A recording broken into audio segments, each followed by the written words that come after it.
አሰላሙ አሌይኩም ወረህመቱላሂ ወበረካቱሁ። እንዲሁም ክርስቲያን ወገኖቼ ሰላም ሰላም ብያለሁ። እንዴት ናችሁ? ደህና ናችሁ ወይ? ከኔ ጋር አልሐምዱሊላህ ረብል ዓለሚን ሁሉ ሰላም ሁሉ መልካም ነው። ኢንሻአላህ አላህ ሱብሃነሁ ወተዓላ ሁላችንም በያለንበት አላህ ይጠብቀን፣ ሀገራችንንም አላህ ሰላም ያድርግልን። ዱዓ አድርጉ፣ በዱዓ እንበርታ ማለት ነው ኢንሻአላህ። እና እንደተለመደው በአዲስ ቪዲዮ መጥቻለሁ ማለት ነው። አዲስ የሆናችሁትም እንግዲህ ሰብስክራይብ እያደረጋችሁ ቤተሰብ ሆኖ ቪዲዮ ስትጀምሩ በላይክ ጀምሩ። እንግዲህ አበረታቶኝ ማለት ነው ኢንሻአላህ። የማዳም ቅመሞች በያለንበት አላህ ይጠብቀን። ሁሉንም እንግዲህ እኛ በተመለከተን እኛ ባየን ቁጥር አፈምሰናል ማለት ነው እና እኛንም ደግሞ እንግዲህ እንደነሱ ለመፈመስ ራስ በራሳችን እንተባበር ማለት ነው ኢንሻአላህ። እና በተረፈ ደህና ናቸው። ስራ እንዴት ነው? ከኔ ጋር ሁሉ ሰላም ሁሉ መልካም ነው አልሐምዱሊላህ። ዛሬ እንግዲህ ስለ ንግስት ሱመያ እና ስለ ሰኢድ የምናወራ ይሆናል ማለት ነው። በርዕሱ ላይ እንደተመለከታችሁት ከነሱ ምን ተማርን ወይንስ ደግሞ ምን እያስተማሩን ነው ያለ ነው? ያኔ በባልና ሚስት መሀል በመካከላቸው አላህ ነው ያለው፣ አላህ ነው የሚያውቀው ውስጣቸው ያለውን።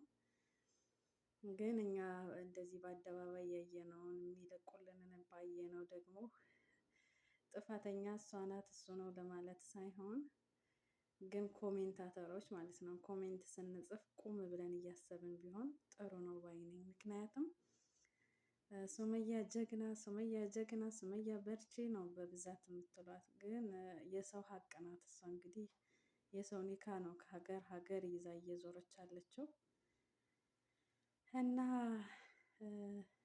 አላህ መሀላቸው የገባውን ሸይጣን ይስበርላቸው እና መልሰው ይገናኙ። የምር እኔ ግን በጣም አሳዝኖኛል እሱ ወንድ ልጅ በእንደዚህ አይነት ደረጃ ሲፈተን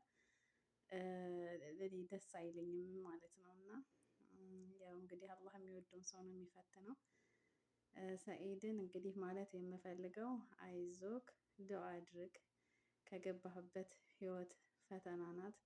ከገባህበት ፈተና አላህ ያውጣህ ማለት ነው ኢንሻአላህ። ሱመያም ደግሞ ይቅርታውን ተቀብለሽ ወደሱ ብትመለሺ፣ ባትመለሽ እንኳን ትዳራችሁ ባይመለስ እንኳን ልጆቹን ብታሳየው፣ የልጅ ናፍቆት ከባድ ነው። እኛ እየወለድን የመጣን አለን በችግር ምክንያት ለስራ አይደለም እንደዚህ ተጣልታቸው እና ይከብዳል ከልጅ መለያየት።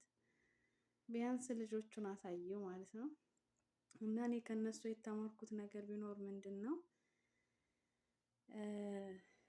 ዘረኛ እንዳትሉኝ። መጀመሪያ ዘረኛ ልትሉ ትችላላችሁ። ዘረኝነት ሳይሆን የሀገሩን ልጅ ቢያገባ ወይ እሷ የሀገሯ ልጅ ብታገባ ቢሆን አግብተው ቢሆን ኖሮ ይህን ያክል እሷን ባልተጎዳች እሱን ባልተጎዳ ነበር። ቢያንስ እሷ እና እሱ እንኳን ባይስማሙ ልጆቹን እንደፈለገ ሄዶ ማየት ይችላል። በናፈቃቸው ሰዓት ልጆቹን ሄዶ ማየት ይችላል።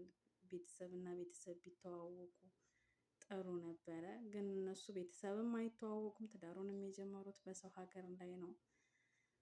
ያው ሀገር ሲገቡም ደግሞ እሱ ወደዛ እሷ ወደዛ ሀገራቸው ያው እንደምታውቁት ነው።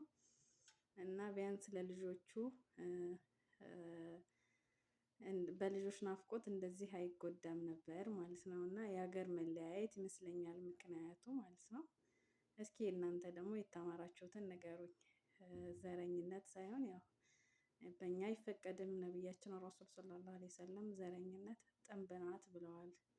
ወላኪን ግን ያው የምናውቀው ሰው ቢሆን ፍቅር ይቀጥላል፣ ትዳር ይቀጥላል ሳይሆን የሀገር ልጅ ሲሆን ማለት ሳይሆን፣ ግን እንደዚህ በምንለያይበት ሰዓት ቢያንስ ተራርቀን አንራራቅም። ባል ባይሆን ወንድም ይሆናል። ከዛ ልጆቻችንን ደግሞ በአንድ እየተመካከርን የምናሳድግበት ይፈጠራል። እሱ ግን እዛ ሀገር ነኝ ስትለው እዛ ሲሄድ፣ እዛ ሀገር ነኝ ስትለው እዛ ሲመጣ እሷን ለማግኘት ብሎ ማለት ይሄን ሁሉ መስዋዕት እየከፈለ ነው። እና አላህ መሀላችሁ ያለውን ሸይጣን አላህ ይስበርላችሁ። ተገናኝታችሁ እንኳን ብትኖሩ ደስ ይላል። ባትኖሩም ደግሞ ልጆቻችሁን በአንድ እየተመካከራችሁ ለማሳደግ የሸይጣንን በር ስበሩ እላቸዋለሁ ውዶቼ። እና በያለንበት አላህ ሱብሃነሁ ወተዓላ ይጠብቀን። አላህ ይጠብቃችሁ። ሀገራችንን አላህ ሰላም ያደርግልን፣ ሰላሙን ያምጣልን። ሰብስክራይብ እንዲሁም አስተያየታችሁን ኮሜንት ላይ ጻፉልኝ። ሰብስክራይብ ላይክ እያደረጋችሁ አበረታቱኝ። ሰላም አሌይኩም ወረህመቱላሂ ወበረካቱ።